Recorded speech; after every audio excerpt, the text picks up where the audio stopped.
Hello there, I'm Effie Zahos, Chief Content Officer and Money Commentator at the InvestSMART Group. And I'm Stephen Mayne, a contributor at Intelligent Investor, the founder of Crikey, shareholder advocate and retiring City of Manningham councillor. And we are, Effie, The Money Cafe. Oh, that was terrible. I need more practice. No, that was good. And it is just great to have a female voice on the Money Cafe, who I can also call the boss, because on September the 30th, you're going back on the board of InvestSMART Group, the listed company which owns this podcast and the Intelligent Investor. Tell us all about it, Effie. I sure am, Stephen. And I am very excited. I mean, I am an investor at InvestSMART, so I like to keep a close eye on where my money is. And I thought what better way to do it was to go back into the board. Look, my role with InvestSMART as their Chief Content Officer has been amazing. Unfortunately, it's a little bit shorter than I hoped for. I have been lured by the bright lights over at Channel 9 there. And I've had a long relationship with them, Stephen. So this job role as their 9 News money editor was, something I wasn't expecting. Is a pleasant surprise. So I'm going to be jumping into that full time and then now moving back into the board because it's a wonderful company, InvestSMART. And like I said, I am an investor. And I think now having kind of experience on both sides of the fence will play to my strengths. Fantastic. So you'll be joining Cola Junior at 9, effectively. I can't get away from the colas, can I? I know. So, and it also means that because you're on the board and up for election, I could come to the InvestSMART AGM as a small shareholder and ask you some tough questions. I've heard about you coming to AGM meetings. I prefer you to stay where you are. It's on my bucket list, InvestSMART. I haven't got to one yet.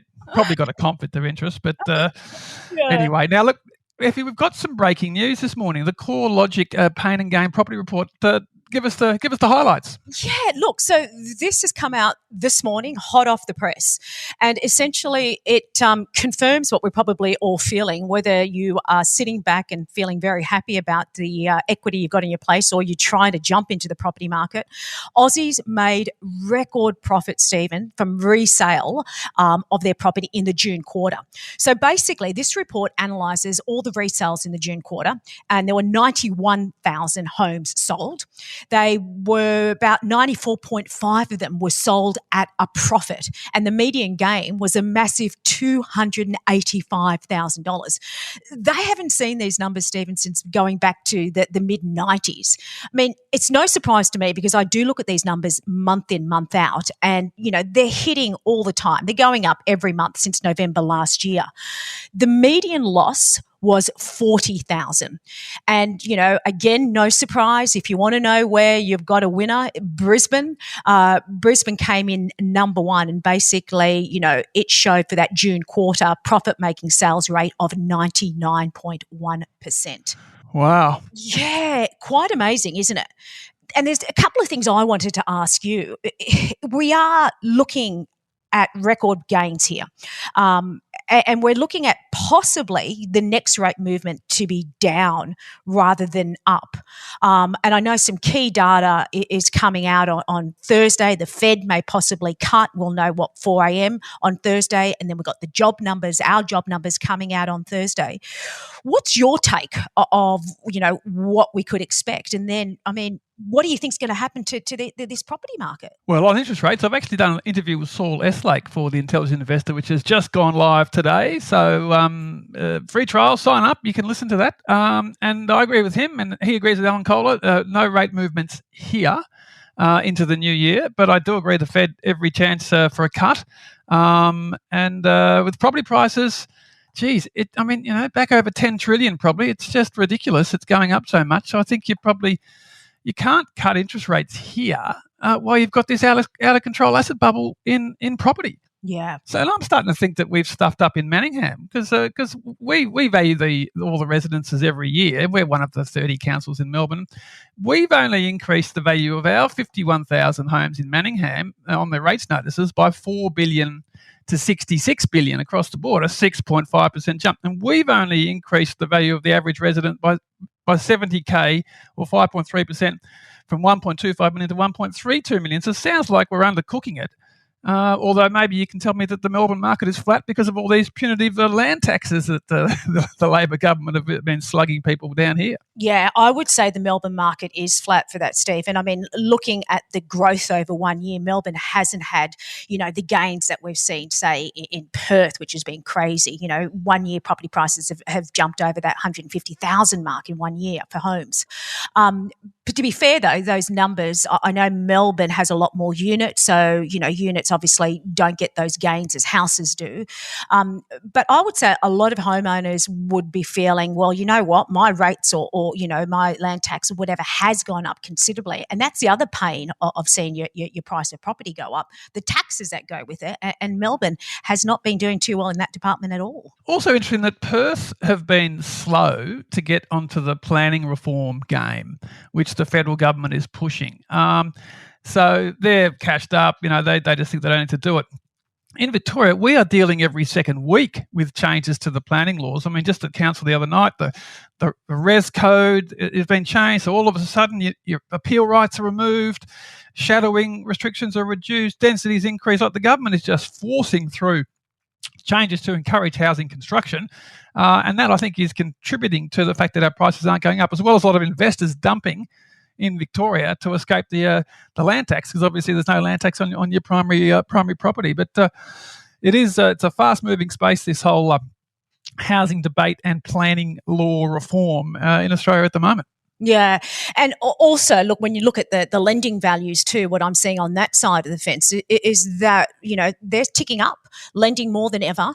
Admittedly, it's a lot more so investors probably jumping into the market. But an interesting take with the banks is that they are funding more of their loans under, exceptional serviceability. So what that means is probably good news for people who may be listening on the Money Cafe and thinking they may be in mortgage stress but can't refinance because of the higher rates. You may be surprised to learn that a lot of lenders out there now are foregoing that 3% buffer, which is basically an APRA ruling, and you could go as low as 1 or 2%, which will enable you to move to a lower rate and lower repayment. So that's some good news for people that may be struggling. Well, you'd think the banks would make serviceability a bit more flexible. When was the last time there was a bad debt write-off on a house in Australia? I mean, this is the thing. I mean, it's money for jam. There's no bad debts in housing, and they all do the mortgage insurance anyway. So if they did ever happen to be a bad debt, they'd be picking up by the insurers anyway. So don't get me started on mortgage insurance, Steve, because what a waste of money that is. It's rot, and really is only lining the pockets of the issuers. And correct. And one thing that Aussies do very well is pay back debt. We may not save that well, but boy, if we have a loan, you can bet your bottom dollar that we will do everything and anything to make sure we meet that mortgage repayment. And you're absolutely right. Why we are still charging, tens of thousands of dollars for an insurance that's inflexible, not portable, and really not that necessary is beyond me. Yeah, this property market's just amazing, isn't it? Now let's cover off the AGM season. It's starting early, actually, Effie, because it normally starts, sort of October, November. But when you have a takeover, you have a special shareholder meeting. So later today, APM Human Services is having a takeover vote in Perth, and they're going to be bought for $1.33 billion by the same private equity firm from Chicago, Madison Dearborn, that floated the company back in 2001 at $3.55 a share, and they're buying the thing back at $1.45. So us mug public investors have literally lost hundreds of millions of dollars in this float, which partly explains why there's been so few floats recently, because some of the recent ones have been very, very ordinary. Wow. Talk about good business sense, though, but you're right, as an investor. So which ones, Stephen, will you be attending? I'm curious to know which ones are your picks. Well, I'm aiming for 100 a year. I'm going to do a flat 100 a year. So I finished the year at 800. I've done 47 so far. So I've just got to pick out which 53 I do for the rest of the season. Guzman and Y Gomez will be the definite new one I'm going to go to, and they floated, I think, at $23, I think it was, and the stock's now at 40. Yeah, and the market cap's $4 billion. So they are just taking off. I think I'll have to give the Murdochs a run just because of all this crazy stuff in Nevada. So I know it'll be online, but I'll fire in a few questions at 3 a.m. to the News Corp or Fox Corp AGMs. And there's another takeover one actually next week. There's a company called PSC Insurance, which is being bought for 2.26 billion, also by the same private equity firm from Chicago. But it just points to this thinning out of the ASX we're seeing. There's already been 22 takeovers this year worth more than 200 million. And the data that the ASX released for August was 28 delistings and no new listings. I've never seen a net reduction of that size with no new listings. And the overall number of listings is now down. It's fallen 7.3% to a 10-year low of 2,126. So, yeah, public markets are not doing well. People are doing all their deals in private, like Air Trunk. Yeah, but isn't that really a sign of the time, Stephen? I mean, would you be brave enough to list your company right now? We've had 13 rate hikes. We've got consumers now really tightening their belts. We had the profit season that just wrapped up and, basically it showed that, more companies missed their mark than beat expectations. Does this not surprise? Should we be surprised with this shrinking ASX? Well, it's a worldwide phenomenon, actually, because people are just making more money in private markets. Between sovereign funds, between private equity, industry funds, people just don't need to go to the public markets, and they only come to the public markets if they sort of need to tap, dumb retail money, sort of almost seems to be the perception. And there's so many tiddlers on the ASX that are costing retail shareholders so much money. I mean, I mentioned this last time. On the last day of the reporting season, Friday, August the 30th, there ended up being 182 companies that reported that had accumulated losses from their time on the ASX of more than 20 million. That's just on one day. 182 losses. I mean, is that more of a tax strategy? Why are we seeing numbers like that? They're hiding bad news, and they're disorganised. So I hope no one notices. But so it just reminds me that there's so many crap companies in the small end that cost shareholders a truckload. And then as an AGM activist, I mean, how about these names that I can no longer go to their AGMs? Boral, CSR, Blackmores, Illumina, Sydney Airport, AusNet. Have you been banned or? Amateur, Link. They've all been taken over. Adelaide, Brighton, Crown, Milton, Spark, Tassal, Vocus, Cabcharge, Leighton. Just the last 4 years, they've all been taken over. So the giant companies will never be taken over. Yeah. But I'm just worried when, once you get past those sort of top 50, which is almost like too big to buy, that there's not going to be many new floats because the private markets are pricing these things more aggressively, and everyone reckons they can make more money without the spotlight of being on the public market. So it's a really interesting time. But there will be still plenty of companies that I can harass during the AGM season. And actually, one company I will talk about is Car Group, which is obviously the old car sales. I interviewed their CEO, Cam McIntyre, for Intelligent Investor. It's on the website now, active for subscribers. Gee, they're a great story. And I floated at $3.50. The stock's now $38. It's a 10-bagger. Yeah, I mean, didn't they tip $1 billion in revenue not too long ago? I mean, is it more the international operations that are firing this up, or I mean? Yeah, they bought this thing, Trader Interactive, for a couple of billion, and they've already probably more than doubled their money on that. Yeah. It's interesting. James Packer described selling 49% of car sales for $200 million in 2006 as the worst decision of his corporate career.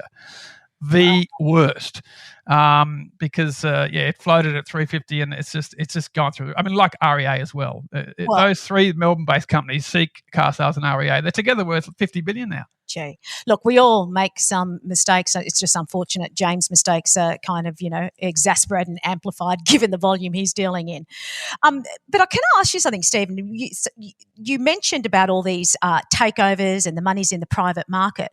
What does that mean? Is there a flow-on effect then if the shrinking ASX market, what does it mean for big investors or even our super money, our funds where they can invest? Is that just going to make things harder to actually find value or where they can invest other than the big ones? Yeah, well, you've just got to have more in unlisted.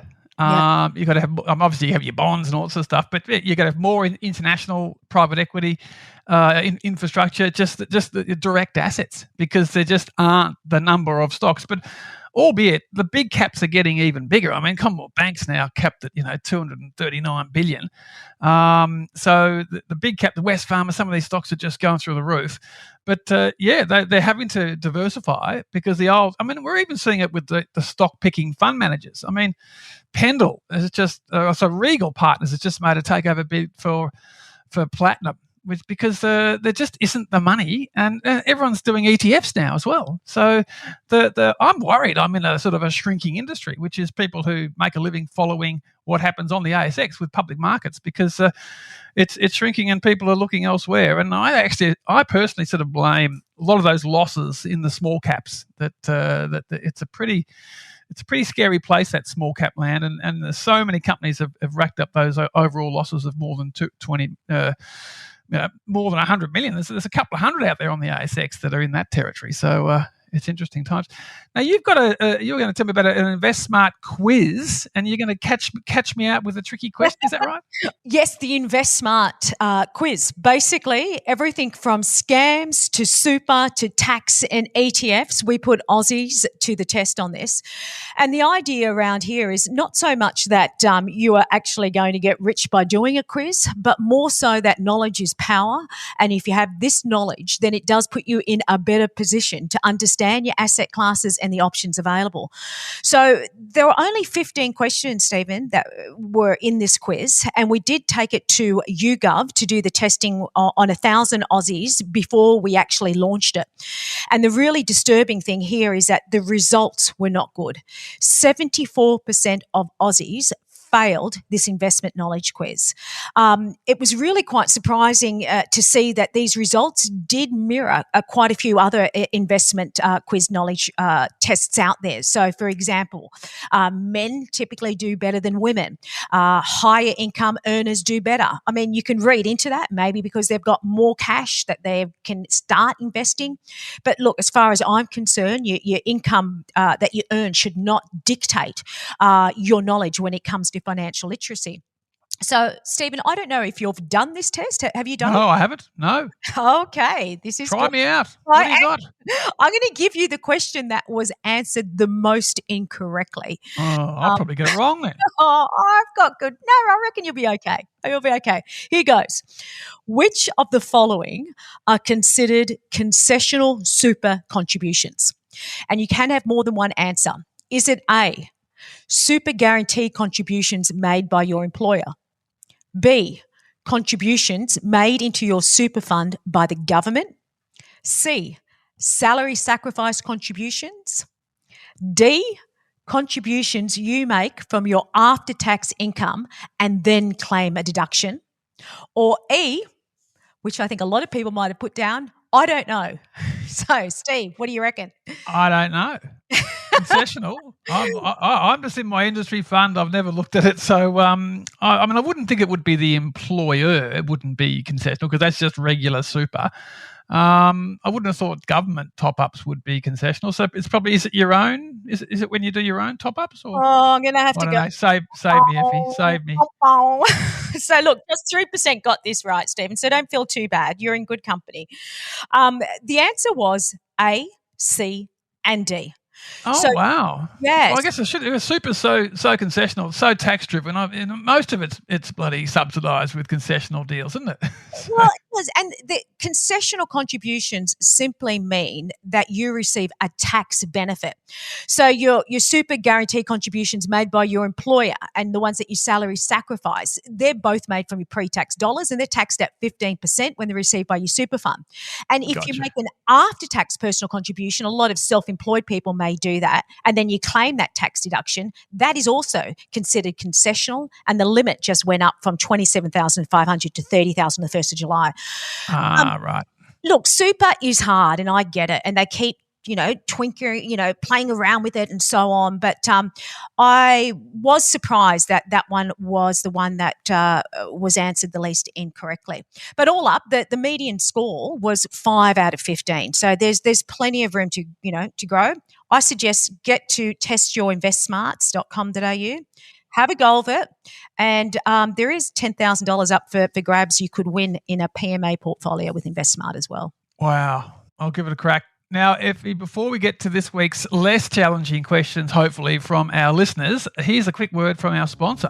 Looking to level up your investing game? Join InvestSMART's Investor Bootcamp and master the basics of investing, develop smarter money habits, and learn how to build lasting wealth. You can go at your own pace over 3 months with optional live weekly webinars to reinforce your learning. Usually priced at $99, Money Cafe listeners can save $40 with the code MONEY40. Head to www.investsmart.com.au/bootcamp and use the code MONEY40 and save $40. Now, we've got a lot to get through here, Effie, with questions. We'll start with Kat. She's basically, we'll deal with one quite quickly. She's basically saying that how are we going to get solar happening if everyone's living in apartments? And isn't this going to cause tension because you can't tap into the rooftop solar? And look, we do have the world's highest amount of rooftop solar, but there's a lot of other ways to get renewable energy. You can have batteries. You can obviously buy solar from elsewhere. So it's not a reason not to do apartments.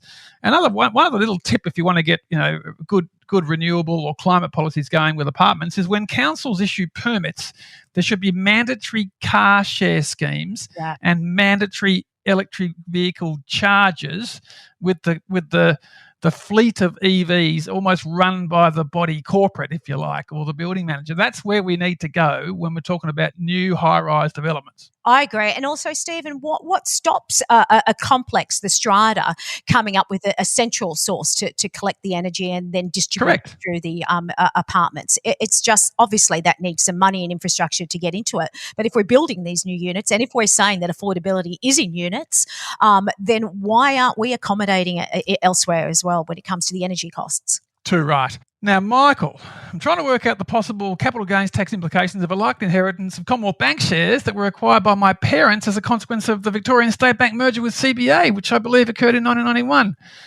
which is obviously post-1985. What will be deemed to be the cost base of these shares since the shares were, I believe, issued as part of the float? Well, you can't get a bigger capital gains tax bill, Effie, than buying Commonwealth Bank shares at $5.40 in the float and selling them now at $143. I know. They were one of the first shares I bought, actually, Stephen, in those floats. So I bought them too, which I'd never sold them. Me too. That's what I was saying. Look, I am in the market still with the Commonwealth Bank and sitting at 140. I'm thinking I might just cash it in now. It's been over 12 months and I'll get that 50% discount. But yeah, you're absolutely right. That was going to be. It's interesting though, because if you are looking to sell shares that were bought in the float, if you went for the RBA inflation indicator, and I worked it out, if you just say you bought 1,000 shares at $5.40, the CPI adjustment takes that up to $12,250. So you'd still, on 1,000 shares, you'd still cop a huge capital gain of $130,000. So you're better off probably going with the 50% discount. Yeah. But frankly, I'd only be dribbling them out because you're going to have a big tax bill. So I wouldn't, unless you got offset that with losses elsewhere or you're not earning that much income, I wouldn't sort of sell the lot and cop a giant tax bill because you've made almost 30 times your money. I mean, or 25 times your money. So it's just been almost the best investment over the last 30 years, apart from maybe CSL. But what we forget is that if we do have a capital gains tax bill, it is a bit of a first world problem too. Always good to pay lots of tax, means you're making lots of money. Absolutely. Let's not forget that. I'll let you do Paul. Yeah, there's one here from Paul that when you discussed the First Home Saver super scheme and assessed its value on last week's show, I think you missed an important point. The main reason why I will push it with my daughter when she commences work as a teacher next year is that the same generous tax concessions are available to the saver as they save for a home this way.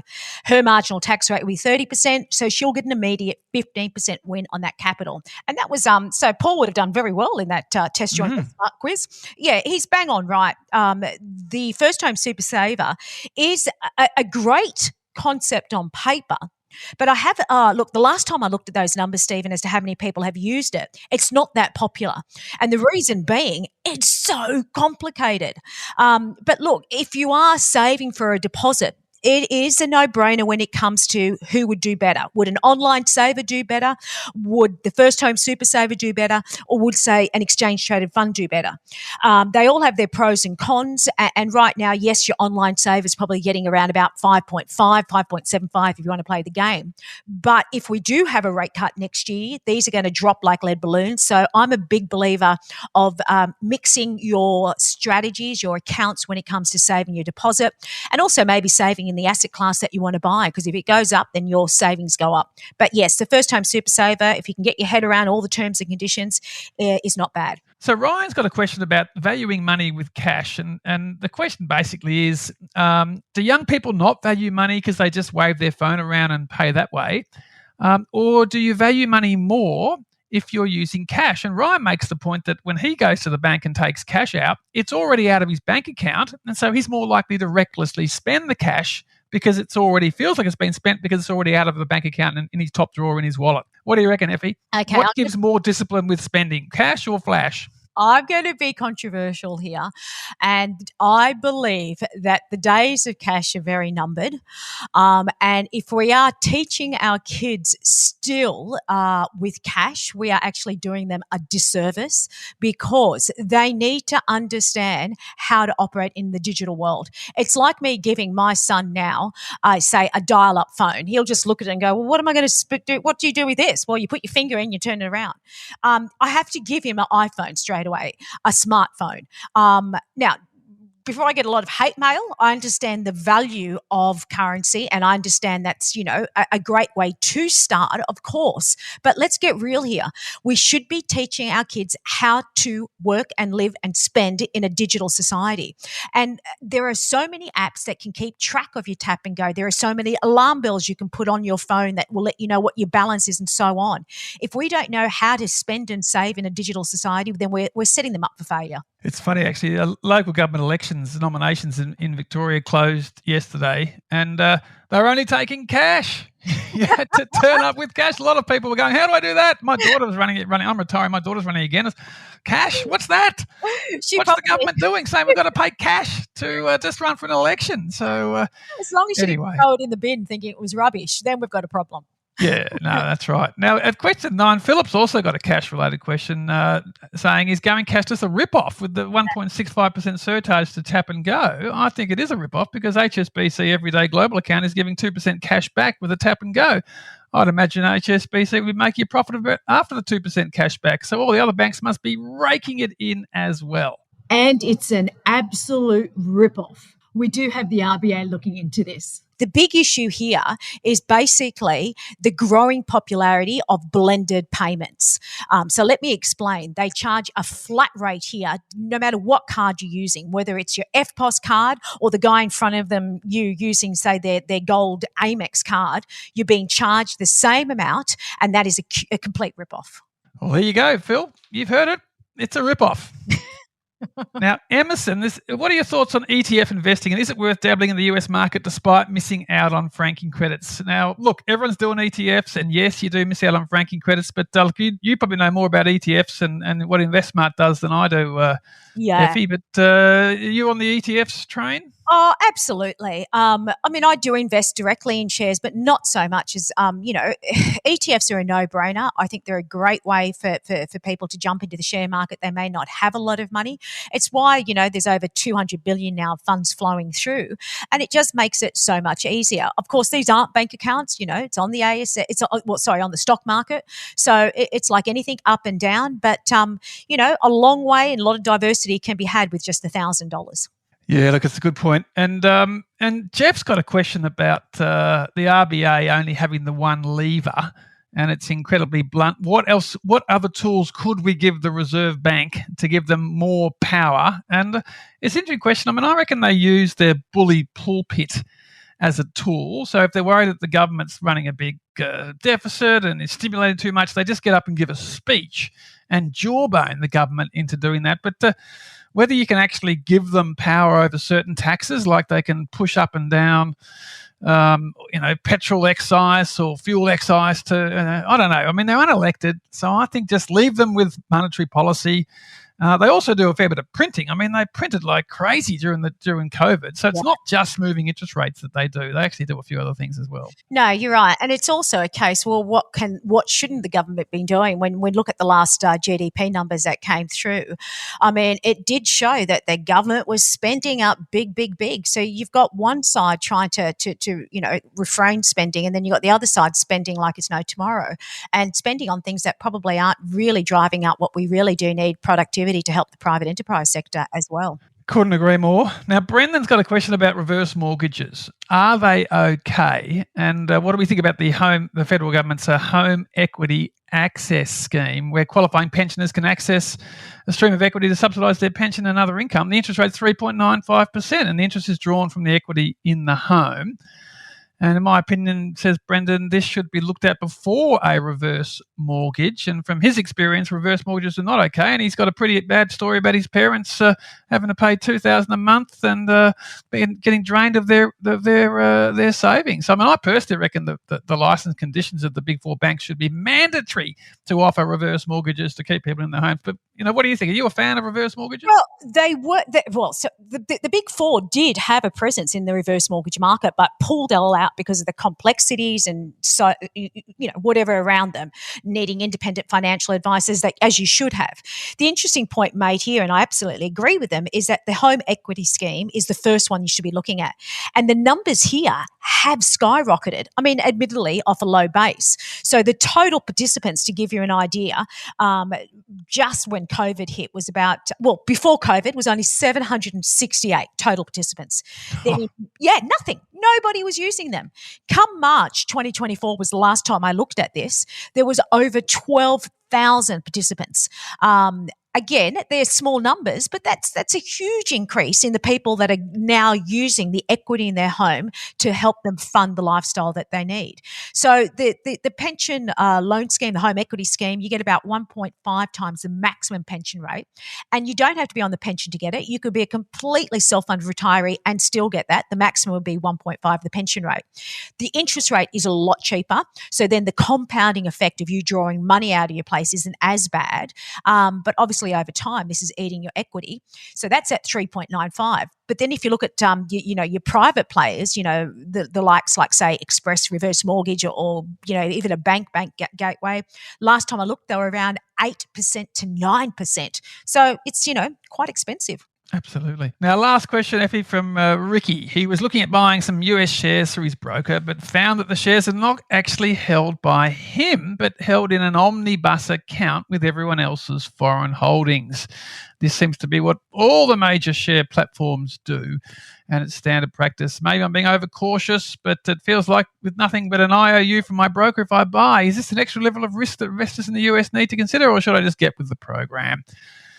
Ricky, I don't think you're going to get robbed just because your holdings are in a pooled approach with everybody else. But the one downside, I will say this, and this applies more to the Australian market, is if you're in an omnibus thing, sometimes you don't get the individual share purchase plan offers or get encouraged to participate in capital raisings.